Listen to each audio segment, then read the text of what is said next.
Beres lebaran, harus ngapain sih kalau kita jualan di Shopee biar tetap naik? Kalau bisa makin naik, ya atau minimal jangan turun-turun banget lah. Bener gak sih? Karena katanya ini udah beres lebaran nih pasti banyak banget seller ngalamin kayak turunnya parah gitu kan. Oke, sebelum gua bahas apa yang harus dilakuin buat kalian baru nonton, jangan lupa buat lu klik tombol subscribe dan aktifin lonceng notifikasinya ya. Oke, terus harus ngapain nih pertanyaannya gitu ya. Yang pertama sebenarnya gini, kalau lo baru buka toko ya, gue rasa sekarang kan masa apa ya? Kan sebenarnya ketika lebaran tuh ada masa libur gitu ya, ada yang tokonya diliburin, ada yang memang tetap dibuka ngikutin ketentuannya gitu kan. Sebenarnya bisa dibilang kayak segala sesuatu kayak otomatis jalan lagi gitu loh, bukan kayak lo toko offline yang kita buka lagi dari awal, enggak sih. Gitu. Tapi apakah buka lagi doang cukup? Nah, kalau dari pengalaman gue bertahun-tahun, ternyata ada beberapa hal yang bisa kalian lakuin supaya penjualannya, ya gue tahu kalau mungkin ada yang turun pasti turun ya. Karena lebaran udah kayak peak moment banget, terutama kalau produk kalian tuh produk yang tersupport banget gitu loh di masa lebaran. Gitu ya. Nah, terus kalian harus ngapain nih biar jatuhnya jangan jatuh banget atau kejaga omsetnya? Yang pertama, kita lihat dari sisi produk. Nah, produk lo ini apakah kemarin sudah terendorse gila-gilaan kayak fashion muslim gitu kan, hijab gitu kan, dan temen-temennya gitu ya yang lagi naik banget, ataukah produknya yang tidak musiman? Ya, kalau produk yang tidak musiman ya kalian bisa terus jalan sebenarnya. Meskipun nanti ada beberapa hal yang bisa gua bakal kasih tau buat kalian persiapan. Nah, kalau misalnya produk lo ini produk yang termasuk musiman, misalnya kayak baju koko atau apa, dan mungkin di lebaran itu tuh kayak udah hype gitu ya, terus harus ngapain nih? Gitu ya biar gue tetap jualan. Yang pertama adalah kalian jangan cuma jual produk yang itu aja.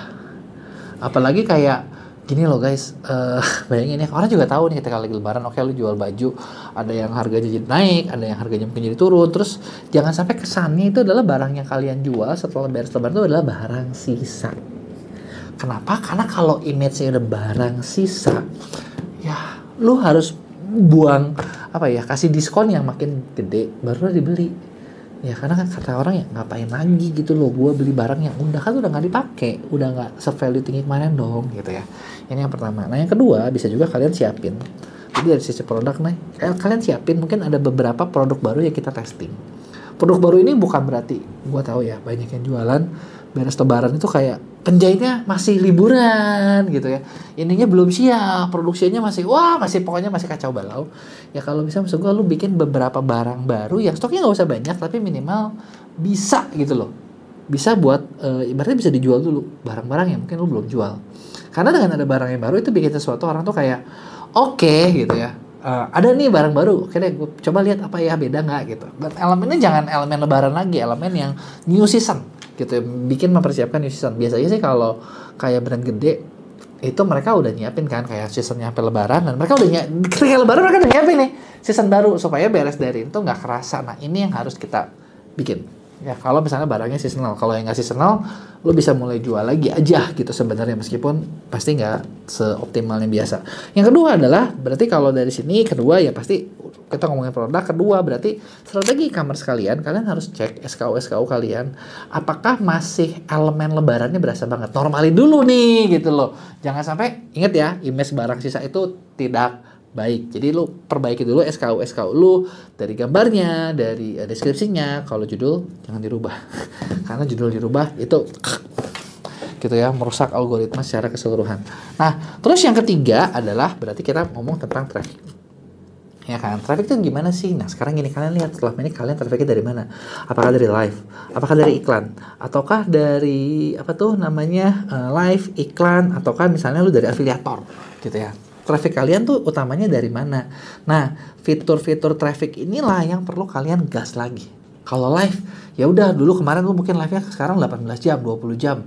Ya nanti ya minimal live-nya ada jalan lagi deh, running lagi deh gitu. Karena setelah liburan tuh algoritmanya harus dibangun. Konten juga sama.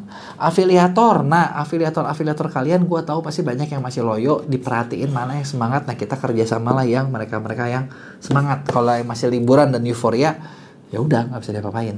Nah, iklan sesuatu yang menurut gue bisa kalian lakukan langsung sendiri. Karena kalau iklan kan ya udah lu tinggal klik aja gitu, tinggal gas aja gitu. Nggak ada ini itu pun kalian bisa jalan.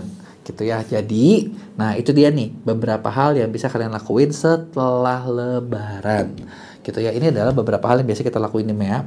Jadi buat para klien, jadi misalnya kalau kalian kerja sama kita nih, beres dari turun nih, harus ngapain nih? Kita udah siapin nih beberapa treatment supaya penjualannya tetap kejaga gitu ya. Turun sih ya susah dihindari ya, kalau emang udah naik banget turun sih pasti. Tapi jangan sampai turunnya kan berasa banget, bener nggak? Jadi buat lo yang nggak mau repot, boleh kerja sama kita. Buat kalian yang punya pertanyaan, lo bisa tulis di komen. Jangan lupa buat like dan share.